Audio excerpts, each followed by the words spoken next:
माजरत आप लोगों को इतना वेट करना पड़ा, ये इंटरनेट की फ्लक्चुएशन होने की वजह, असल में इलेक्ट्रिसिटी की फ्लक्चुएशन है, और इलेक्ट्रिसिटी जो है वो नहीं है, तो जनरेटर पर चल रही हैं चीज़ें, और जनरेटर में अगर कोई प्रॉब्लम आए तो फिर इस वजह से चीज़ें आउट हो जाती हैं। बहरहाल आपने, आपकी पेशेंस का शुक्रिया। हम शुरू करते हैं सर अपना चैप्टर नंबर 4 जहाँ से कल छोड़ा था। कल हमने यूनिट 1, यूनिट 2, यूनिट 3 कर लिए थे। आज जो हमारा मेन टारगेट है वो यूनिट 4 और यूनिट 5 है। यूनिट 4 मेनली डेफिनेशंस का एरिया बड़ा इंपॉर्टेंट है।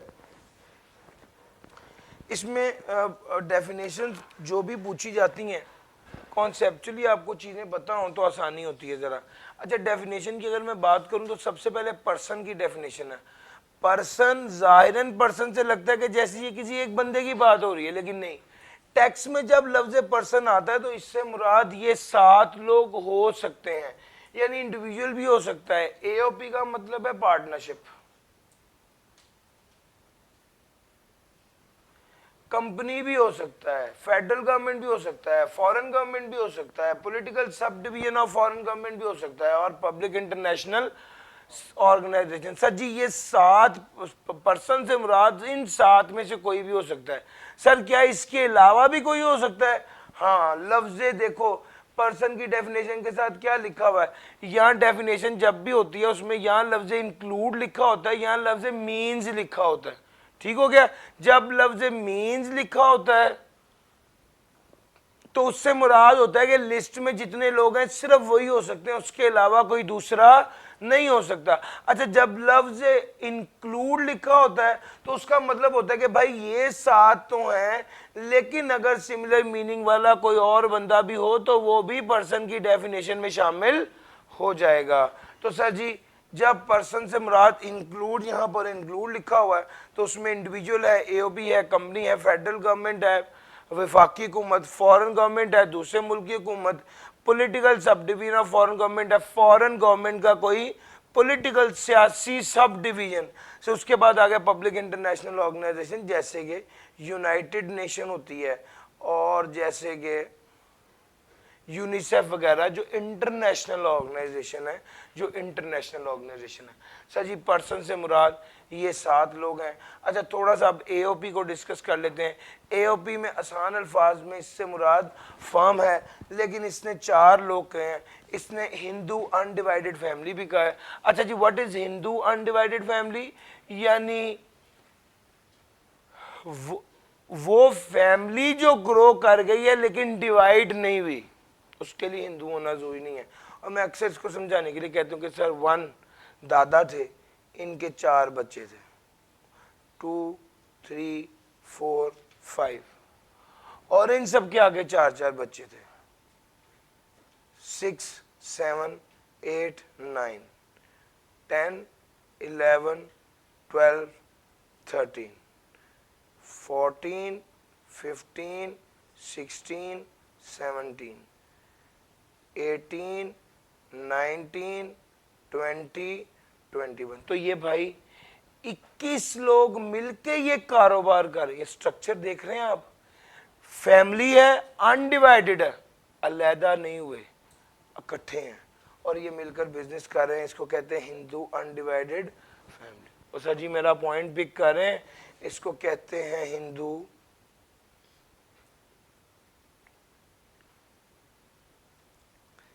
Undivided family. सर जी फार्म हिंदू अनडिवाइडेड फैमिली यानी 8। अब ये जो पूरा स्ट्रक्चर बन गया 21 लोगों का, ये असल में एओपी होगा। इसको एओपी कहा जाएगा। फर्म बन गई, पार्टनरशिप हो गई, वो तो एओपी होगा, लेकिन ये वाला स्ट्रक्चर भी एओपी होगा। Artificial juridical person.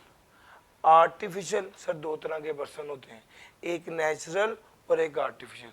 Sir natural person कौन होता है? जिसको अल्लाह बनाए वो नेचुरल, जिसको इंसान बनाए वो आर्टिफिशियल। ठीक हो गया। अच्छा, जिसको अल्लाह बनाए वो नेचुरल, जिसको इंसान बनाए वो आर्टिफिशियल। अच्छा, अब यहां पर इसने किसका नाम लिया है? 2 इंसान मिलके एक इदारा बनाते हैं। अब ये इदारा नेचुरल पर्सन नहीं है, इसको अल्लाह ने नहीं बनाया, इसको इंसान ने बनाया, ये क्या होगा, आर्टिफिशियल पर्सन होगा। ये आर्टिफिशियल पर्सन जिसकी कानूनी हैसियत हो, आर्टिफिशियल ज्यूरिडिकल पर्सन यानी आर्टिफिशियल पर्सन जिसकी कानूनी हैसियत हो, उसे आर्टिफिशियल ज्यूरिडिकल पर्सन कहा जाता है। और चौथा, कोई भी ऐसा पर्सन जो कि किसी फॉरेन कानून के तहत बना हो और कंपनी ना हो, वो भी एओपी होगा। तो भाई एओपी में 4 लोग हैं, firm, Hindu undivided family, artificial juridical person या कोई भी पर्सन जो किसी फॉरेन लॉ के तहत बना हो और वो कंपनी ना हो। लो सर, अगर ये बात आपको समझ आ गई तो अब फर्म से मुराद है पार्टनरशिप, 2 या 2 से ज्यादा लोग मिलकर काम करते हैं ताकि इकट्ठे प्रॉफिट शेयर कर सकें, दिस इज फर्म। बोर्ड, जब भी लफ्ज बोर्ड आए तो इससे मुराद एफबीआर है। 2007 से पहले काम भी यही था, लेकिन उसका नाम एफबीआर नहीं होता था बल्कि CBR, central board of revenue होता था, अब एफबीआर होता है। जरा पता कीजिए, अगर बिजली प्रॉपर आ गई है तो जरा एसी वगैरह ऑन करवा दें। जो बच्चों के माथे पे मुझे पसीना नजर आ रहा है उसका कोई तो हल हो, ठीक है ना जी। अच्छा जी, फिर अब मैं कंपनी की बात करने लगा हूं। सर जी, कंपनी की डेफिनेशन को याद करने का एक तरीका, एक निमोनिक मैं आपके साथ डिस्कस करता हूं। सर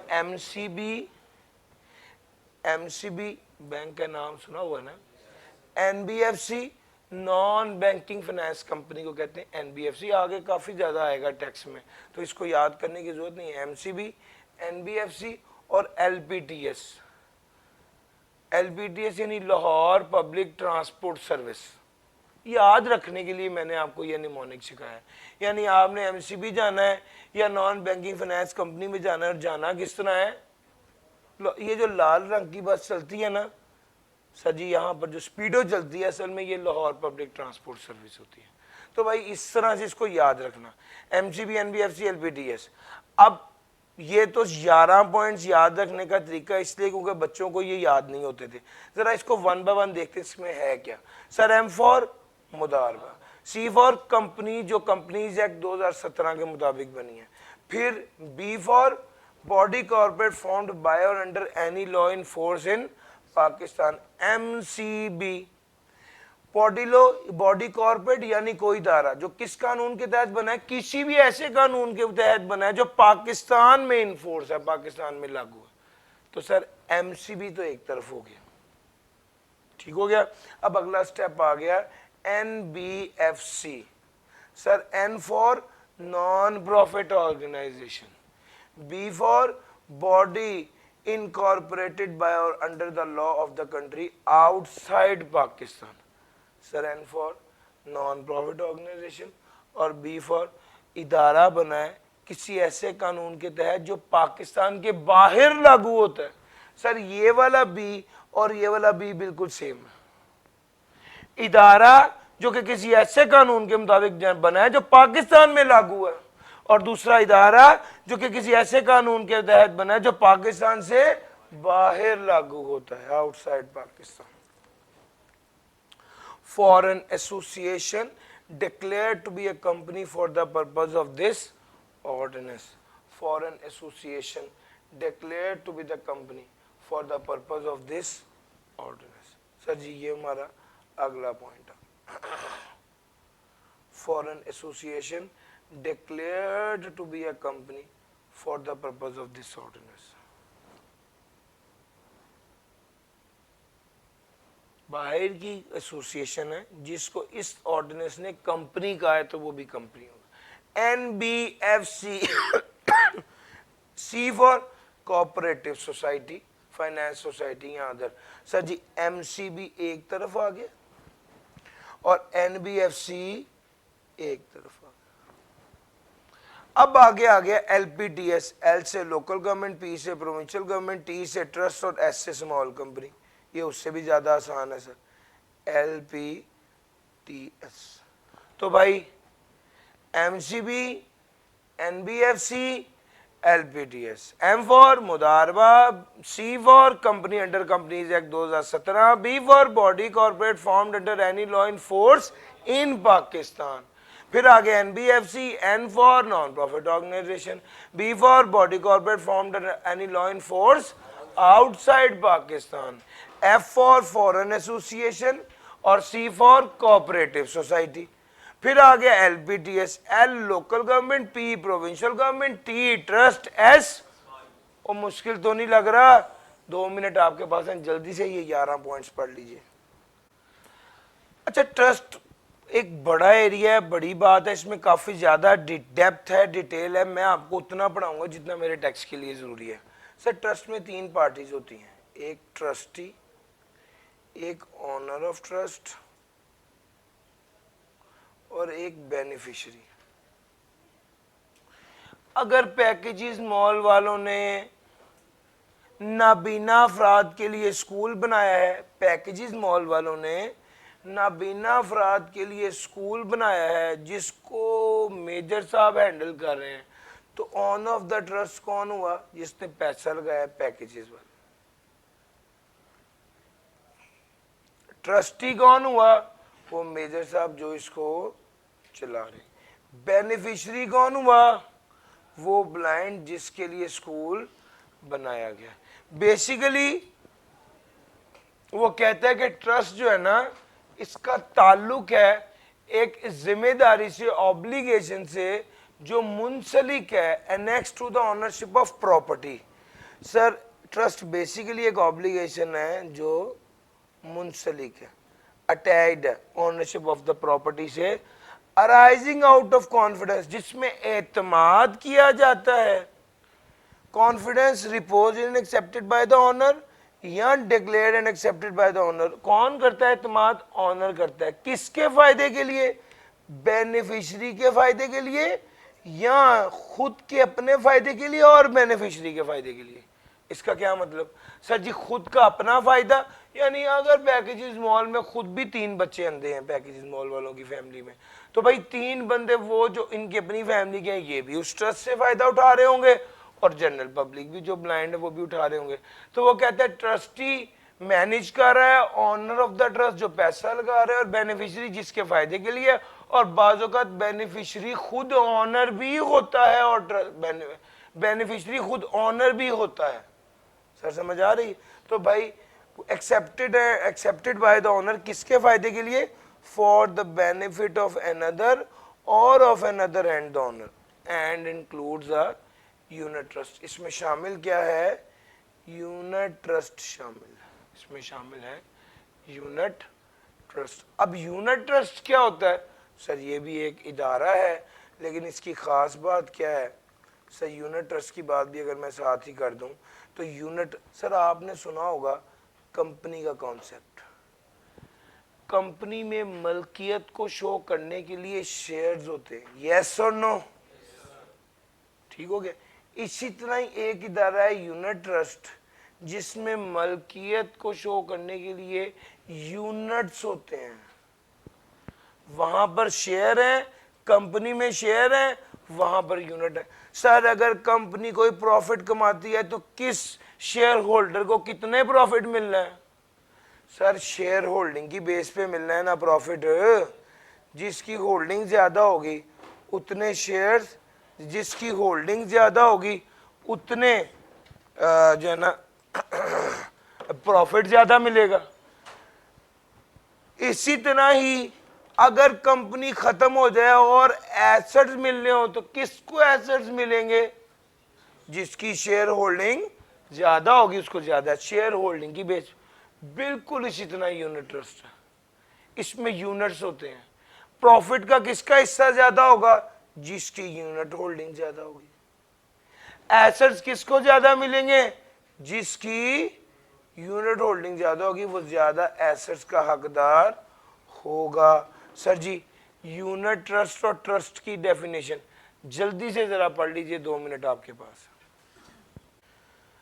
नहीं सर यूनिट ट्रस्ट और यूनिट अगर आपने पढ़ लिया, यूनिट ट्रस्ट भी पढ़ लिया और खाली ट्रस्ट भी पढ़ लिया, तो अगला पॉइंट है नॉन प्रॉफिट ऑर्गेनाइजेशन। सर जी नॉन प्रॉफिट ऑर्गेनाइजेशन में 5 बातें।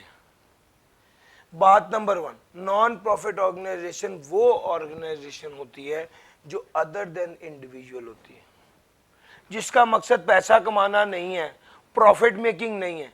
और इसके अंदर 5 बातें हैं। बात नंबर 1, ये पर्सन है लेकिन इंडिविजुअल नहीं है। आज जब मैं पर्सन कहता हूं तो आपको बड़ा क्लियर होना चाहिए कि सर इससे पहले तो पर्सन का मतलब समझते थे एक बंदा, लेकिन आज जब लफ्ज पर्सन आता है तो इससे मुराद 7 लोग हो सकते हैं।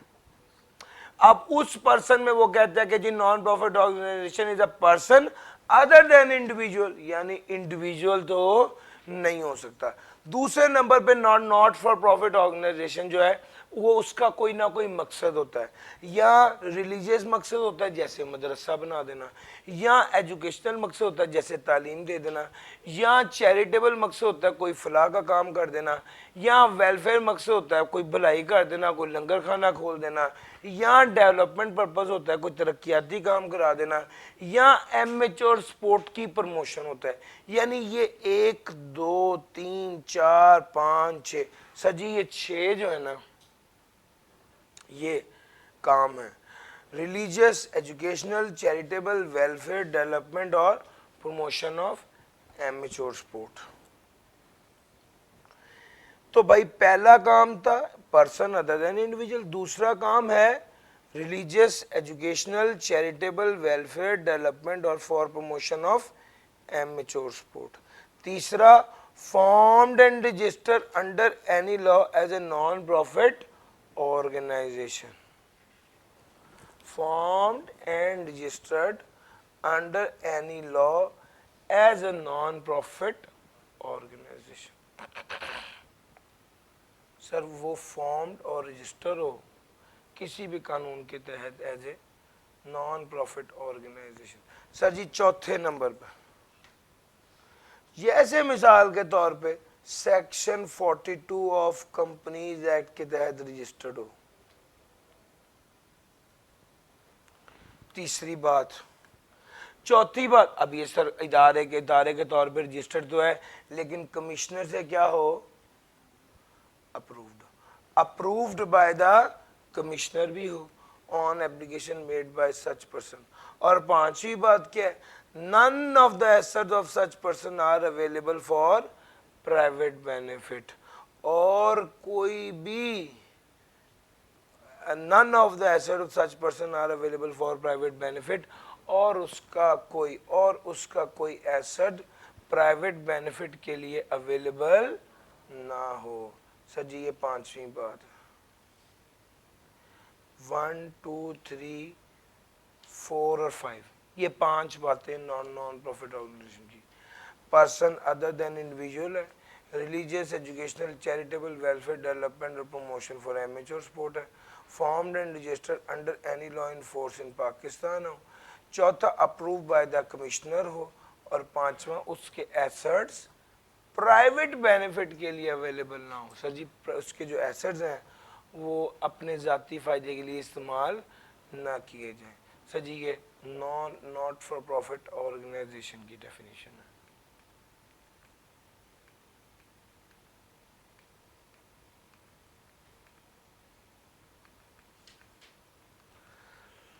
नहीं सर जब कंपनी की डेफिनेशन पढ़ ली है तो अब मैं चल रहा हूं आपको अगली डेफिनेशन की तरफ लेके, जो है पब्लिक कंपनी।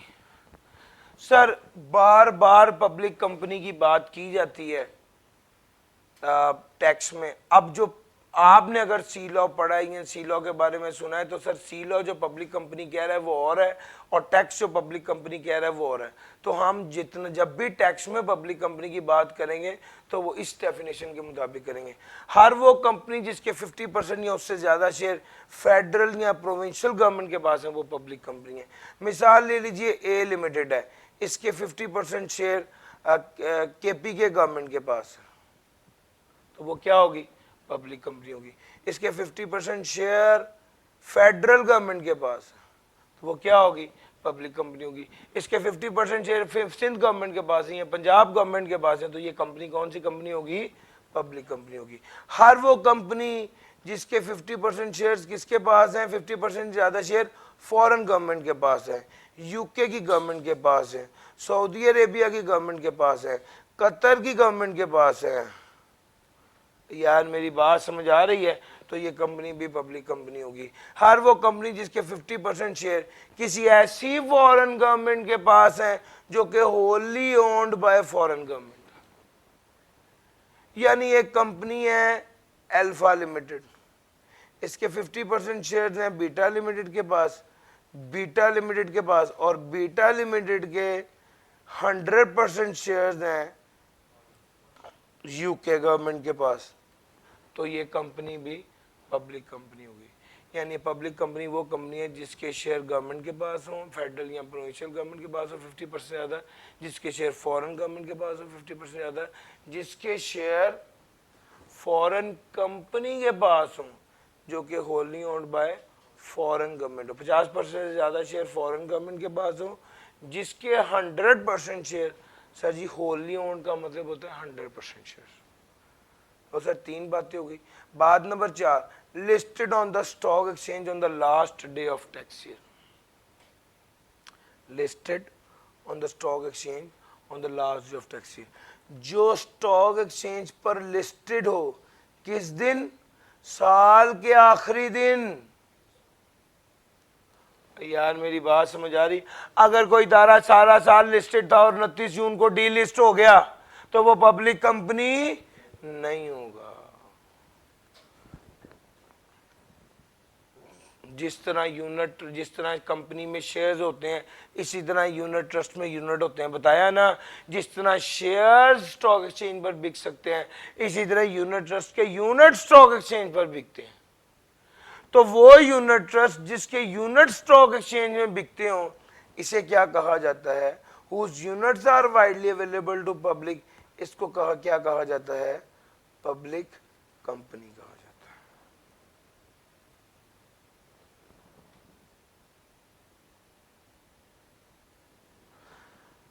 है। एक स्टूडेंट ने सवाल किया कि company incorporated bye or under any law. Sir ji body corporate कोई भी इदारा जो बना हो किसी भी कानून के तहत, जो पाकिस्तान का कानून है या पाकिस्तान से बाहर का कानून है, तो वो भी कंपनी की डेफिनेशन में फॉलो करता है। पुराना सवाल था, अभी देखा तो मैंने भी जवाब दे दिया।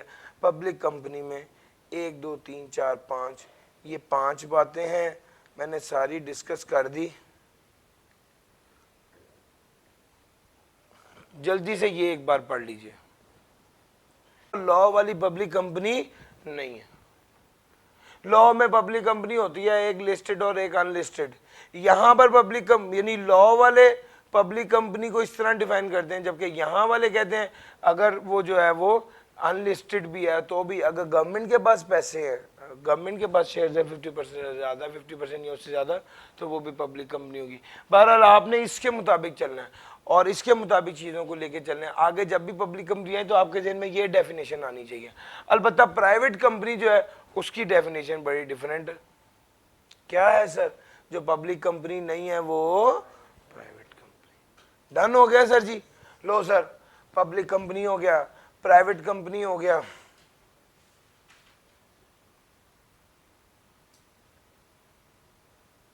सर जी E5 का पार्ट, E5 जो है ना, ये आपकी होम असाइनमेंट है, जल्दी से नोट कर लीजिए और कल आप ये करके आएंगे। वैसे मैंने अभी आपको पढ़ाते हुए ऑलमोस्ट इसके सारे पार्ट्स जो हैं वो अपने लेक्चर में कवर कर दिए हैं। याद रखना कोई एक शर्त भी पूरी हो गई तो ये पब्लिक कंपनी होगी, सारी शर्तें पूरी होना ज़रूरी नहीं है। Sir ji not for profit organisation भी आ गया और इसके बाद टैक्स पेयर की डेफिनेशन पर मैं जा रहा हूँ। टैक्स पेयर कौन होता है?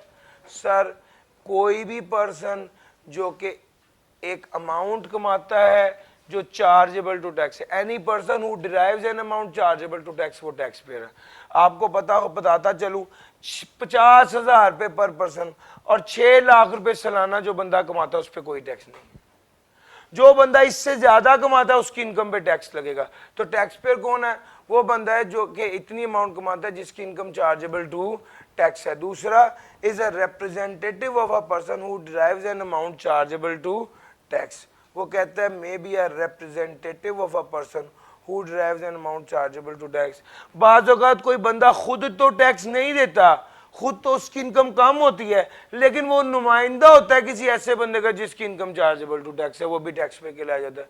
मिसाल के तौर पे मैं एक स्टूडेंट आदमी, मैं तो इनकम नहीं कमाता तो मेरे पे टैक्स नहीं लगना। मेरे दादा बहुत इनकम कमाते हैं, मेरे दादा जो है वो बड़ी इनकम कमाते हैं और मैं उनका नुमाइंदा हूं। उन्होंने कहा है कि अली इमरान मेरा रिप्रेजेंटेटिव है, अली इमरान मेरा रिप्रेजेंटेटिव है। तो सर देखने वाली बात यह है कि अगर मेरे दादा पैसे कमाते हैं और मैं उनका रिप्रेजेंटेटिव हूं, तो भाई जो मैं खुद तो पैसे नहीं कमाता, मैं तो टैक्स पेयर नहीं हूं, लेकिन मैं नुमाइंदा हूं किसी ऐसे बंदे का जिसकी इनकम चार्जेबल टू टैक्स है, तो मुझे टैक्स पेयर समझा जाएगा। अगर मेरे दादा आगे सर, अगर मेरे दादा फौत हो गए और मैं उनका क्या बन गया, नुमाइंदा बन गया, गर्चे मेरी इनकम तो चार्जेबल टू टैक्स नहीं होगी, लेकिन मैं नुमाइंदा हूँगा किसी ऐसे बंदे का जिसकी इनकम चार्जेबल टू टैक्स होगी, तो मुझे क्या समझा जाएगा, टैक्स पेयर समझा जाएगा। यानी लीगल रिप्रेजेंटेटिव जो होता है किसी ऐसे पर्सन का जिसकी इनकम चार्जेबल टू टैक्स थी और वो फौत हो गया, तो वो भी टैक्स पेयर समझा जाता है। जी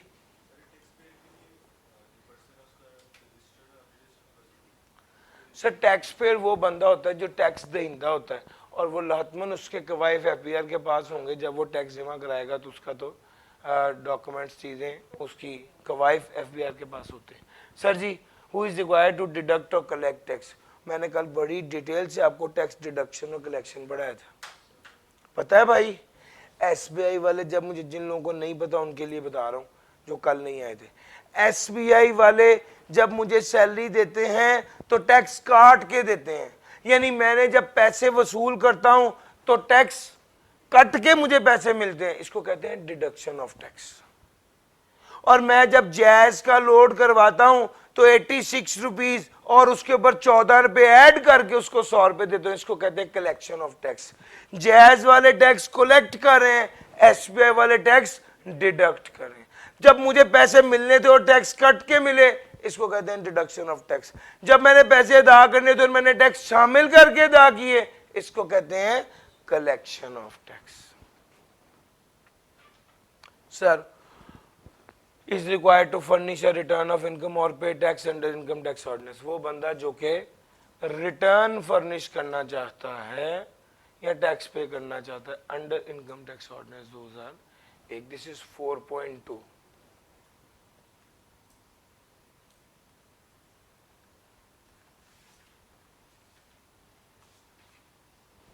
सर टैक्स पेयर क्लियर हो गया। अब चैरिटेबल पर्पस, कोई भी किसी गरीब की मदद, किसी को एजुकेशन देना, किसी को फ्री इलाज कराना, कोई भी जनरल यूटिलिटी का काम करना, पानी साफ करने का फिल्टर लगा देना, बस स्टैंड पर बेंच लगवा देना, ये सारे जो काम है ये चैरिटेबल पर्पस होते हैं। सर आईटी एनेबल्ड सर्विस, जो आईटी रिलेटेड सर्विसेज हैं, कॉल सेंटर्स हैं, मेडिकल ट्रांसक्रिप्शन है, रिमोट मॉनिटरिंग है, sir graphic design, accounting services, human resource services, telemedicine centres, data entry operation, cloud computing, data storage service, काफ़ी ज़्यादा services हैं। हम इसकी डिटेल में नहीं जाते, जो 6 आपको याद हो जाए वो याद कर लीजिए। ये सारी आईटी अनेबल्ड सर्विसेज कहलाती हैं। जो 6 आपको याद हो जाए वो याद कर लीजिए। आवाज़ अब क्लियर है जी? आईटी अनेबल्ड सर्विसेज में ये चीज़ें। सर जी, और लास्ट डेफिनेशन रह गई हमारी, परमानेंट एस्टेब्लिशमेंट। परमानेंट एस्टेब्लिशमेंट कहते हैं पक्का ठिकाना। किस चीज का? काम का। काम का पक्का ठिकाना। इसका मतलब यह है कि permanent establishment in relation to a person means a place of business through which the business of a person is wholly or partly carried on। permanent establishment क्या है? permanent establishment place of business है जहां पर business किया जाता है wholly या partly, सारे का सारा या कुछ। अब इसमें वो कौन कौन सी चीजें कहते हैं शामिल हैं? इसमें कौन सी चीजें शामिल हैं? सबसे पहला आ गया place of management. Place of management ये खत्म करना है यार यहाँ पे। किताब में भी देखना ये खत्म, यहाँ पे बुलेट नहीं आना चाहिए परमानेंट के सामने। Place of management, sir ji management की जगह दुकान, गोदाम, ब्रांच, फैक्ट्री, वर्कशॉप, ऑर्डर लेने की जगह, वेयर हाउस, फिर एग्जीबिशन जहाँ पे सेल्स एग्जीबिशन होती है परमानेंटली, ये सारे परमानेंट एस्टेब्लिशमेंट है। हाँ, लाइजॉन ऑफिस परमानेंट एस्टेब्लिशमेंट नहीं है। लाइजॉन ऑफिस कौन सी क्या होता है सर? जहाँ पर कम्युनिकेट किया जाता है, जहाँ पर ऑर्डर लिए और दिए जाते हैं, इसे क्या कहा जाता है? लाइजॉन ऑफिस। लाइजॉन ऑफिस परमानेंट एस्टेब्लिशमेंट नहीं है, लेकिन इसने आगे एक बात और कही, हाँ अगर परचेज कर रहे हो, लाइजॉन ऑफिस परचेज करने के लिए बनाया है तो परमानेंट एस्टेब्लिशमेंट नहीं है, और अगर सेल करने के लिए बनाया है तो परमानेंट एस्टेब्लिशमेंट है। अब देखो उसने कहा other than liaison office except where the liaison office is engage in the negotiation of contract, यानी आप अगर परचेज कर रहे हो तो वो परमानेंट एस्टेब्लिशमेंट नहीं है, और अगर सेल कर रहे हो तो परमानेंट एस्टेब्लिशमेंट है। सर जी ये बात मैंने यहाँ पर लिख दी, लाइजॉन ऑफिस है, सेल है, यहाँ परचेज है। सेल है तो परमानेंट एस्टेब्लिशमेंट है, परचेज है तो परमानेंट एस्टेब्लिशमेंट नहीं है।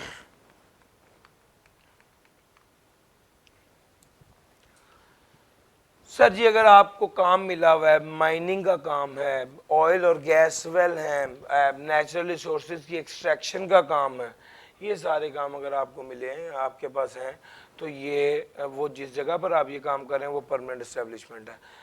इवन ये तो आप फिजिकल काम करें ना, आप इंग्लैंड में रहते हैं और आप यहाँ पे द्रास.pk पे अपना माल बेच रहे हैं, ये भी परमानेंट एस्टेब्लिशमेंट है। वर्चुअल बिजनेस प्लेस पे माल बेच रहे हैं, sir ji virtual business presence in Pakistan including business where the transactions are conducted through internet, तो ये भी परमानेंट एस्टेब्लिशमेंट होगी।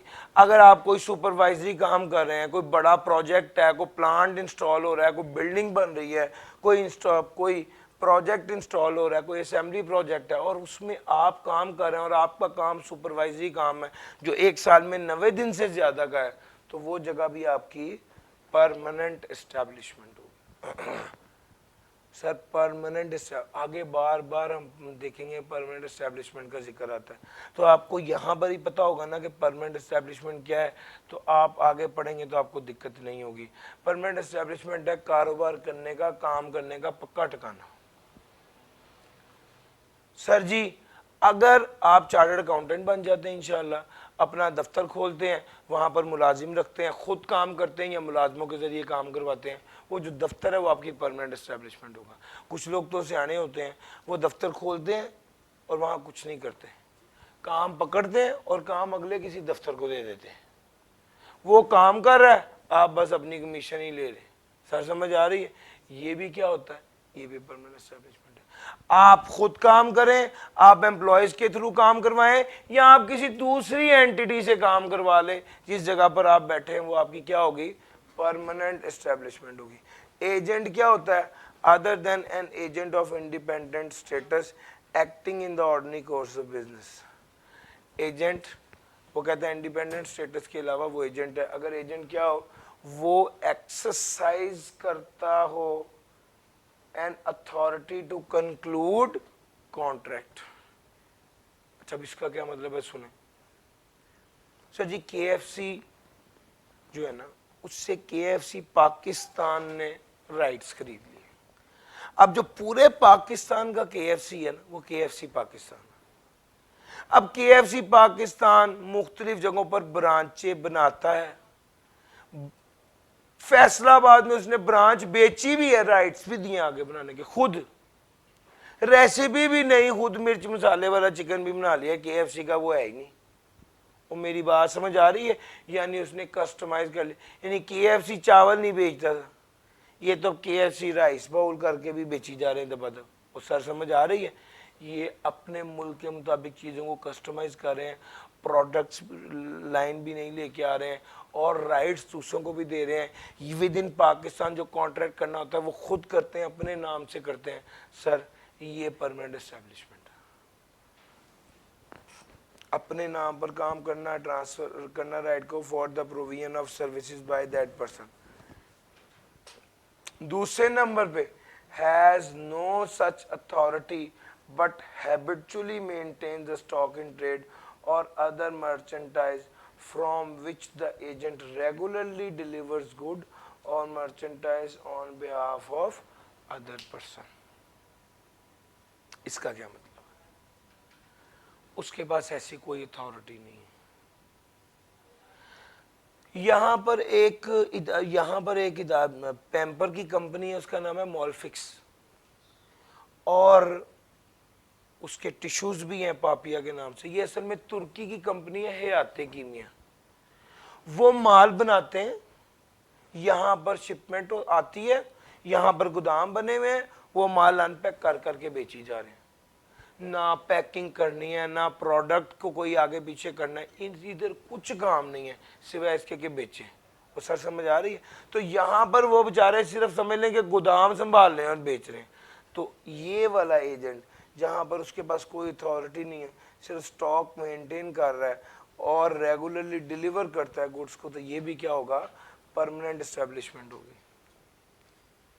सर जी उसके बाद आ गया अगला पॉइंट, एजेंट की बात कर ली।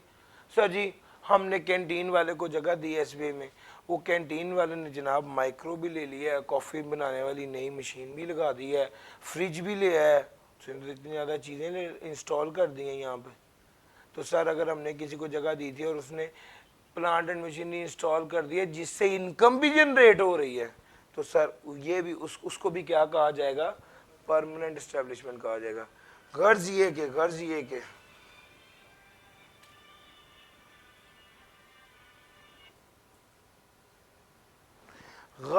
कि कोई भी प्लेस ऑफ बिजनेस जिसको मेंटेन किया गया है, कोई भी प्लेस ऑफ बिजनेस जिसको मेंटेन किया गया है कारोबार करने के लिए, जहां पर कारोबार हो रहा है उस बंदे का या उसके एसोसिएट का, वो परमानेंट एस्टेब्लिशमेंट है।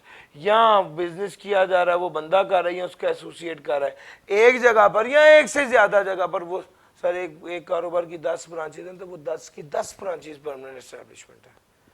और उसके अलावा वो कहता है बाज़ औक़ात तो उसका एसोसिएट कॉम्प्लीमेंट्री फंक्शन परफॉर्म कर रहा होता है, यानी आपका जूस बनाने का प्लांट है और आपका एसोसिएट जो है वो गत्ता बना रहा है जिसमें जूस पैक होना है, तो जनाब जहाँ पर वो ये वाला फंक्शन परफॉर्म कर रहा है वो भी परमानेंट एस्टेब्लिशमेंट होगी। और सर जी समझ आ रही है? ये सारी चीज़ें परमानेंट एस्टेब्लिशमेंट की डेफिनेशन फॉलो करती हैं।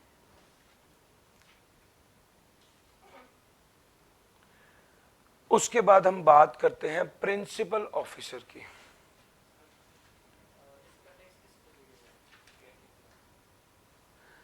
टैक्स तो दोस्त इनकम पे लगना होता है ना, जो इनकम कमाता है उस पर टैक्स लगता है।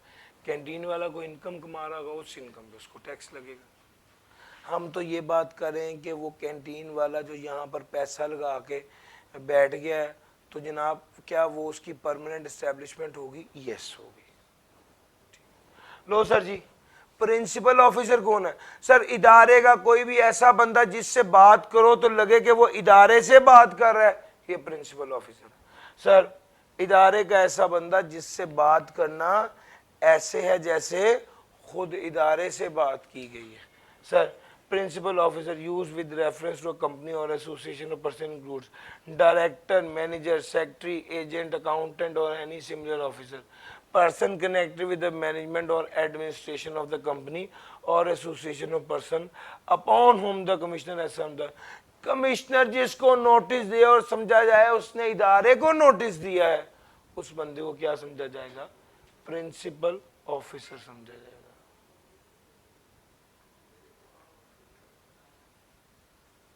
यार ये ट्रांजिशन कितनी बेहतर लगी है। ठीक है, लो बारह रुक गए थे, एक बार सारे देखने लग गए थे ये क्या हो। अच्छा जनाब हमने ये सारी चीजें आपको पढ़ा दी। डेफिनेशन एक बार देखिए अपनी किताब से, कोई रह तो नहीं गई?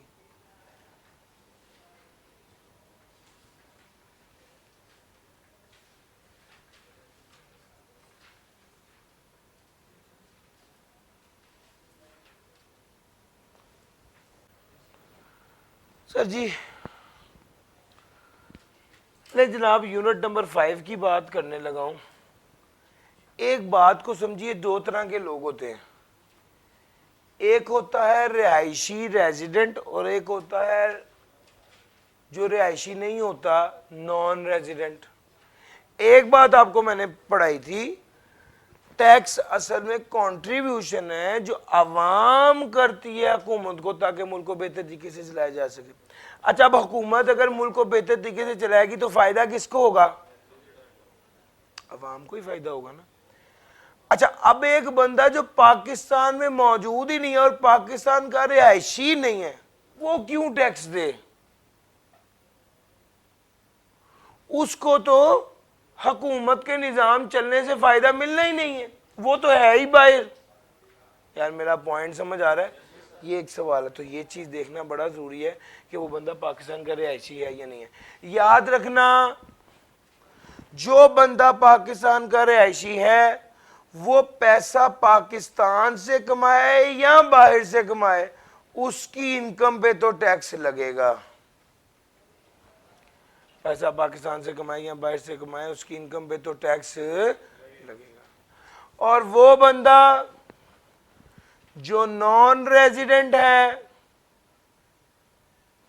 और वो बंदा जो पाकिस्तान से पैसा कमाता है, ये कहना चाहिए, जो बंदा पाकिस्तान से पैसा कमाता है उसकी इनकम पे टैक्स, वो बंदा जो पाकिस्तान से पैसा कमाता है, याद रखिएगा, उसकी इनकम पे टैक्स लगेगा, चाहे वो पाकिस्तान का रिहायशी हो या नहीं हो।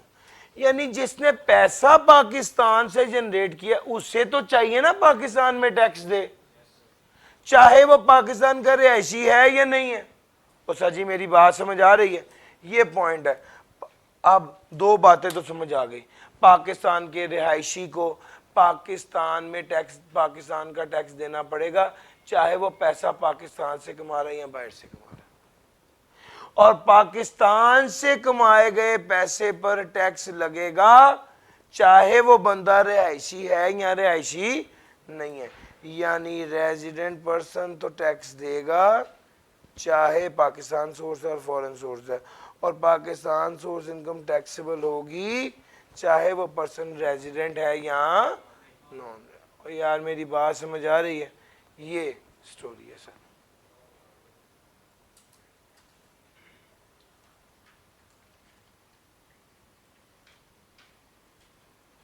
जी सर जी।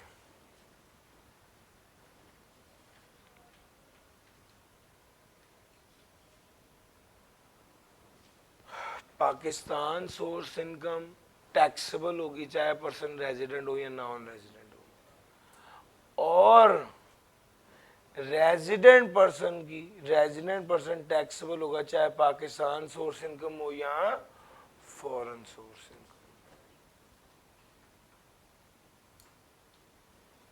ठीक होगी सर बात? अच्छा, अगर ये दोनों साइड क्लियर होगी तो अब एक बात समझो, अगर बंदा भी नॉन रेजिडेंट है और इनकम भी बाहर की है तो वो टैक्सेबल इन पाकिस्तान नहीं होगी। पाकिस्तान में एक बंदा है, वो चाइना का इंजीनियर है और उसका चाइना में प्लाजा है जिसका उसे किराया आता है, तो वो टैक्सेबल इन पाकिस्तान। भाई बंदा भी बाहर का और इनकम भी बाहर की, तो वो टैक्सेबल इन पाकिस्तान। तो भैया इसका मतलब ये नॉन रेजिडेंट पर्सन की foreign source income taxable in Pakistan नहीं होती। ये तीन बातें समझ आ गई? अब चौथी बात सुनो, सबसे कीमती बात, नॉन रेजिडेंट पर्सन की foreign source income taxable in Pakistan नहीं होती, उसके अलावा हर बंदे की हर तरह की इनकम टैक्सेबल इन पाकिस्तान होती है।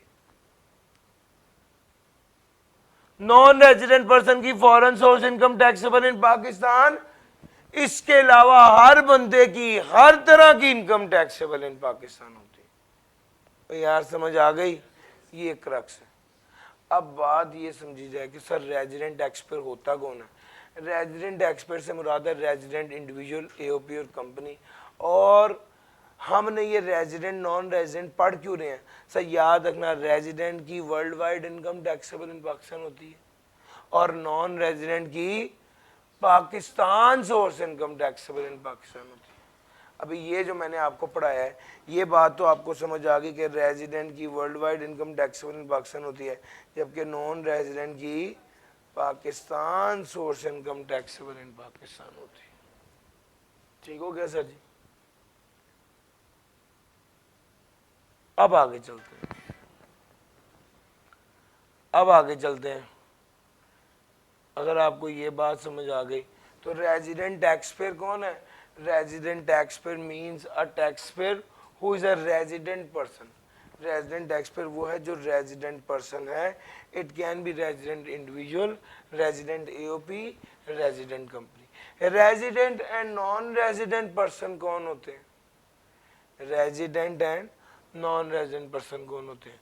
उसने कहा भाई सबसे पहली बात ये कि आपको इसलिए रेजिडेंट पढ़ाया है क्योंकि आपको ये पता होना चाहिए कि जो बंदा रेजिडेंट हुआ उसकी पाकिस्तान से कमाई गई इनकम और बाहर से कमाई गई इनकम टैक्सेबल इन पाकिस्तान होती है, जबकि जो बंदा नॉन रेजिडेंट होता है उसकी सिर्फ पाकिस्तान से कमाई गई इनकम पे टैक्स लगता है, फॉरेन से कमाई गई इनकम पे टैक्स नहीं लगता।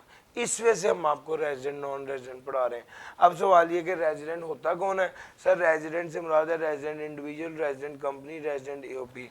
और फेडरल गवर्नमेंट ये भी हमेशा क्या होती है? रेजिडेंट होती है। याद रखना रेजिडेंट होना एक स्टेटस है। जिस तरह आप पाकिस्तानी है ये परमानेंट है, रेजिडेंट होना स्टेटस है। स्टेटस तब्दील होता है, हो सकता है, लेकिन जो चीज परमानेंट होती है वो तब्दील नहीं होती। आपकी सिटीजनशिप जो है ये क्या है? परमानेंट है। आपका पासपोर्ट जो ग्रीन है ये परमानेंट है, लेकिन आप रेजिडेंट है या नहीं ये स्टेटस है, ये टेम्पररी है क्या? और ये हर साल चेक किया जाता है कि तब्दील तो नहीं हो रहा। क्या पता एक बंदा 2019 में रेजिडेंट हो और 2020 में रेजिडेंट ना हो। चूंकि रेजिडेंट होना क्या है? स्टेटस है, और सिटीजनशिप क्या है? परमानेंट है। यार मेरी बात समझ आ रही है? सर ये स्टोरी है रेजिडेंट एंड नॉन रेजिडेंट की। सर जी ये आपके साथ मैंने सारा इसको बता दिया और करा दिया। Resident and non resident 5.2। अब अगर आपको ये सारा समझ आ गया तो सर अब अगला सवाल है कि सर पता कैसे चलेगा कौन रेजिडेंट है और कौन रेजिडेंट नहीं है? तो सर सबसे पहले आ जाते हैं, याद रखना सबसे पहले ये देखना होता है कि ये बंदा सरकारी मुलाजिम तो नहीं है। जो बंदा सरकारी मुलाजिम होगा, जो बंदा सरकारी मुलाजिम होगा वो कौन होगा? रेजिडेंट होगा। बिस्मिल्लाह। जो बंदा सरकारी मुलाजिम होगा वो रेजिडेंट होगा। और दूसरे नंबर पे देखना ये पड़ेगा अगर वो सरकारी मुलाजिम नहीं है तो देखना पड़ेगा पाकिस्तान में कितना स्टे किया। अगर उसने पाकिस्तान में 182 डेज से ज्यादा स्टे किया तो रेजिडेंट, और अगर 182 डेज या उससे कम स्टे किया तो अगले स्टेप पे जाएंगे। और तीसरे स्टेप में देखेंगे कि अगर वो पाकिस्तान का सिटीजन है और अगर वो रेजिडेंट ऑफ द कंट्री नहीं है, अगर वो पाकिस्तान का सिटीजन है और किसी दूसरे मुल्क का रेजिडेंट नहीं है और किसी दूसरे मुल्क में स्टे 182 डेज से ज्यादा नहीं है, तो उसे क्या समझा जाएगा? उसे रेजिडेंट समझा। पाकिस्तान का सिटीजन हो और किसी दूसरे मुल्क का रेजिडेंट ना हो तो उसे पाकिस्तान का रेजिडेंट समझेंगे। यार मेरी बात समझ आ रही है? तो भाई उसे अगर पाकिस्तान का सिटीजन है, अगर पाकिस्तान का सिटीजन नहीं है या पाकिस्तान का सिटीजन है लेकिन किसी दूसरे मुल्क का रेजिडेंट है तो फिर वो पाकिस्तान का रेजिडेंट नहीं होगा। तो सर 3 स्टेप हैं, ये याद करने हैं, इसको ड्रॉ भी करना है। स्टेप नंबर 1 सरकारी मुलाजिम है, रेजिडेंट होगा। स्टेप नंबर 2 अगर सरकारी मुलाजिम नहीं है तो फिजिकल स्टे 182 डेज से ज्यादा है तो रेजिडेंट होगा। स्टेप नंबर 3, सरकारी मुलाजिम नहीं भी नहीं है, फिजिकल स्टे भी 182 डेज या उससे कम है, तो स्टेप नंबर 3 पाकिस्तान का शहरी है, किसी दूसरे मुल्क का रेजिडेंट तो नहीं है, किसी दूसरे मुल्क में स्टे 182 डेज से ज्यादा तो नहीं है। If the answer is yes तो वो फिर पाकिस्तान का रेजिडेंट होगा। If the answer is no, यानी वो किसी दूसरे मुल्क का रेजिडेंट है, या वो किसी दूसरे मुल्क में स्टे 182 डेज से ज्यादा है, या वो पाकिस्तान का सिटीजन ही नहीं है, तो फिर वो पाकिस्तान का रेजिडेंट नहीं होगा। एक मुल्क की बात हो रही है, कंट्री, कंट्री, कंट्रीज नहीं, कंट्री। जी भाई,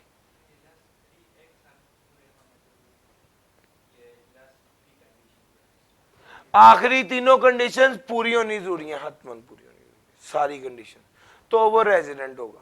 अगर कोई एक कंडीशन भी पूरी ना हुई तो नॉन रेजिडेंट, या वो पाकिस्तान का सिटीजन ना हो तो भी नॉन रेजिडेंट, या वो किसी दूसरे मुल्क का सिटीजन रेजिडेंट हो तो भी नॉन रेजिडेंट, उसका दूसरे मुल्क में स्टे 182 डेज से ज्यादा हो तो भी नॉन रेजिडेंट। सर जी क्लियर होगी बात जी? किसी फॉरेन बंदे का स्टे पाकिस्तान रेजिडेंट हो जाएगा, वो तो इधर ही रुक जाएगा ना, स्टेप 2 पे ही रुक गया वो, उसकी तो बहस ही खत्म हो गई। अच्छा जी, अब जब हमने इतनी लंबी चौड़ी बहस की तो एक नतीजा निकला है कि यार ये दिन तो बड़े इंपॉर्टेंट होते हैं, दिन तो बड़े इंपॉर्टेंट होते हैं। जैसे एक एक दिन से वो रेजिडेंट या नॉन रेजिडेंट होगा, और अगर किसी बंदे की बाहर की कमाई 100 करोड़ है तो आप सोचें एक दिन पाकिस्तान रहने या ना रहने से कितना फर्क पड़ जाएगा, उसकी वो सारी इनकम टैक्सेबल इन पाकिस्तान हो जाएगी। तो भाई बड़े इंपॉर्टेंट रूल्स हैं डेज के, डेज को बड़ी एहतियात से कैलकुलेट करना होता है, आपको एक एक दिन कैलकुलेट अच्छे से करना होता है भाईजान। अगर वो डेज की कैलकुलेशन के हवाले से प्रॉपर रूल्स है, वो कहते हैं अगर दिन का छोटा सा हिस्सा भी आप पाकिस्तान में रहे हैं तो वो दिन काउंट होगा। आप रात 11 बजे पाकिस्तान पहुंचे हैं फ्लाइट लेके, वो वाला दिन काउंट होगा, यस। आप दिन का 1 घंटा रहे हैं पाकिस्तान में, वो वाला दिन काउंट होगा। आप पाकिस्तान से बाहर गए हैं जिस दिन, वो वाला दिन भी काउंट होगा। जिस दिन पाकिस्तान में रहे हैं वो वाला दिन भी काउंट होगा।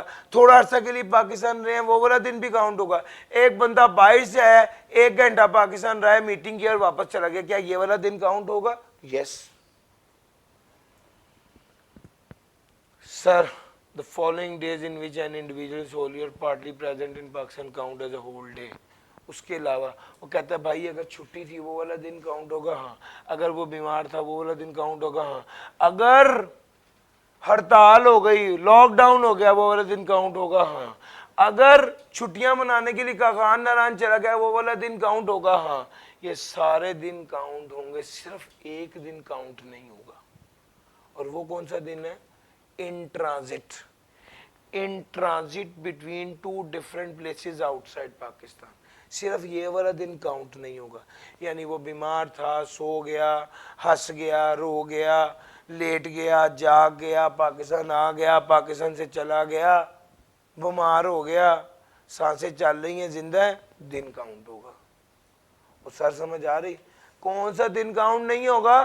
In transit between 2 places outside Pakistan. इसका क्या मतलब है? आओ देखते हैं सर। एक बंदा शारजा से गया, शारजा से उसने जाना था यूके, शारजा से जाना था यूके, दरमियान में कनेक्टिंग फ्लाइट थी लाहौर रुके आके। सर अभी हमने उम्रा पे अल्लाह ताला ने हमें बुलाया, हम यहाँ से गए लाहौर से दुबई, दुबई से जद्दा, दुबई में 2 घंटे के लिए रही, ये होती कनेक्टिंग फ्लाइट, ठीक हो गया। ये जो वहां पर हम दुबई में 2 घंटे रहे, इसको कहते हैं इन ट्रांजिट। वो कहता है अगर पाकिस्तान में कोई इस तरह इन ट्रांजिट रहे, in transit between 2 places outside Pakistan, और जहां से सफर शुरू किया वो मुल्क भी कोई और हो, और जहां जो मंजिल है वो मुल्क भी कोई और हो, और इन ट्रांजिट यानी दरमियान में आप पाकिस्तान में रहे, तो वो वाला दिन काउंट नहीं होगा। एक बंदे ने शारजा से यूके जाना था, इन ट्रांजिट लाहौर रहा, वो वाला दिन काउंट नहीं होगा। एक बंदे ने लाहौर से यूके जाना था, दरमियान में कराची रुका, ये वाला दिन काउंट होगा या नहीं होगा? क्यों जी? शाबाश, ये वाला दिन काउंट होगा। शाबाश। क्यों सर जी? 2 डिफरेंट प्लेसेस आउटसाइड पाकिस्तान होनी चाहिए, तो ये वाला दिन काउंट होगा, ये वाला दिन काउंट नहीं होगा। यार समझ आ रही है? ये स्टोरी है। क्लियर होगी भाई बात? लो सर, उसके बाद मैंने आपको सारी बातें बता दी। E6 और E7, E6 और E7 मार्क कर लीजिए, ये आपकी होम असाइनमेंट है। अलबत्ता मैंने आपको थोड़ी सी, मुझे 5 मिनट से रफ आप और दे दें, मैं आपको कुछ बातें बता दूं, फिर हम अपनी क्लास ऑफ करेंगे। सर जी, सर जी एक साल में 182 होने चाहिए, इकट्ठे भरे ना हो, यानी महीना पाकिस्तान में रहे फिर बाहर चले गए, फिर 25 दिन पाकिस्तान रहे फिर बाहर चले गए, क्यूमुलेटिव 182 हो जाए, ठीक है। इकट्ठे होने जरूरी नहीं है, एक जगह भी होने जरूरी नहीं, चाहे आप कुछ अर्सा पेशावर रहे, कुछ मुल्तान रहे, कुछ बहावलपुर रहे, कुछ सरगोदा रहे, फर्क नहीं पड़ता, विद इन पाकिस्तान रहना जरूरी है, और टोटलिटी क्यूमुलेटिव होना जरूरी है। आप जो कह रहे हैं ना कि भाई इकट्ठे होना जरूरी नहीं है। हाँ, साल में असल में ये 182 डेज की स्टोरी क्या है भला? साल में होते हैं 365 दिन, इसको आधा करें कितने बनते हैं? 182.5। तो भाई 182 से ज्यादा हुआ तो 183 हुआ तो रेजिडेंट, 182 हुआ तो नॉन रेजिडेंट। सर समझ आ रही? ये स्टोरी है असल में। हाँ जी, 2 दिन काउंट नहीं होंगे। अच्छा जनाब, रेजिडेंट पर्सन तो पढ़ लिया आपने, इंडिविजुअल तो पढ़ लिया, अब मैं आपको किस तरफ लेके जा रहा हूं? Resident company. हर वो कंपनी जो पाकिस्तान के कानून के मुताबिक बनी है वो रेजिडेंट कंपनी है। हर वो कंपनी जिसकी मैनेजमेंट और कंट्रोल होली पाकिस्तान में है वो रेजिडेंट कंपनी है। हर वो कंपनी जो कि प्रोविंशियल या लोकल गवर्नमेंट है वो रेजिडेंट कंपनी है। रेजिडेंट कंपनी होने से क्या होता है? अगर कोई कंपनी रेजिडेंट हो तो इससे क्या फर्क पड़ेगा भैया? उसकी पाकिस्तान सोर्स इनकम और फॉरेन सोर्स इनकम दोनों टैक्सेबल इन पाकिस्तान होंगी। तो सर समझ आ रही है?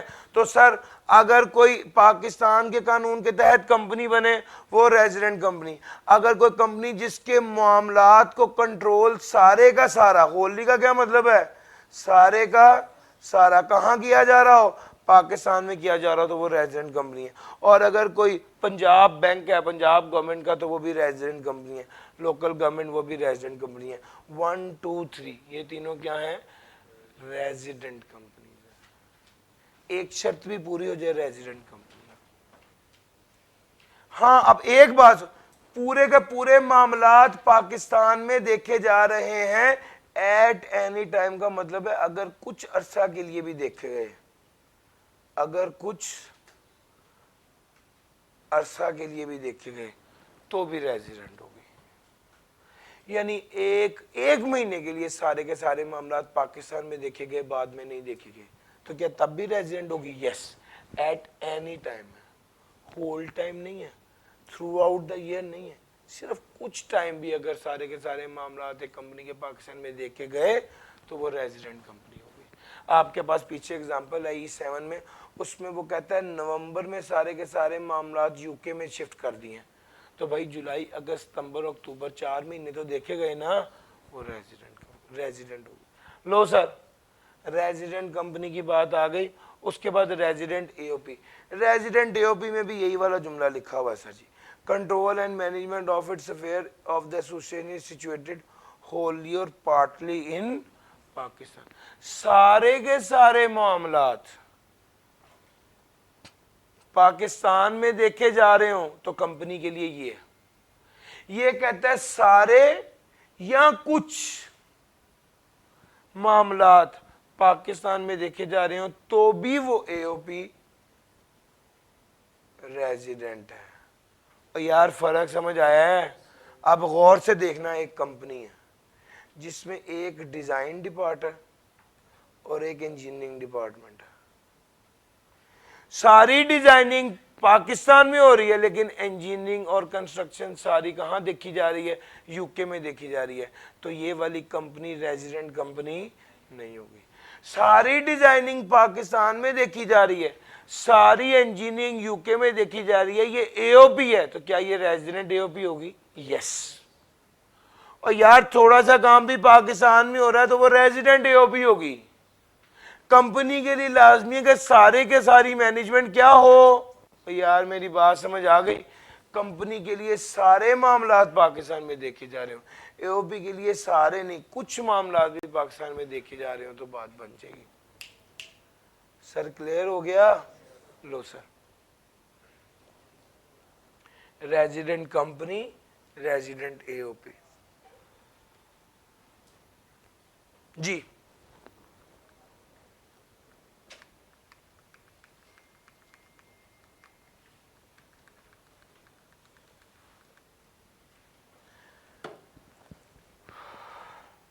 सर क्लियर हो गया?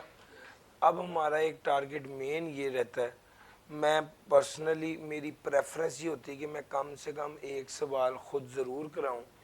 E6 और 7 आप करके आइए। E6 और 7 आपकी होम असाइनमेंट है। अगली क्लास में सबसे पहले मैं आपसे उसमें से पूछूंगा कोई प्रॉब्लम तो नहीं है, वो क्लियर हुए तो आगे चलेंगे, नहीं तो पहले मैं वो कराऊंगा। ठीक है, आज हम अपनी क्लास यहाँ पे ख़त्म करते हैं, लेकिन E6 और E7 आपकी होम असाइनमेंट है। आज के लिए इतना ही था। थैंक यू जी, अल्लाह हाफिज़।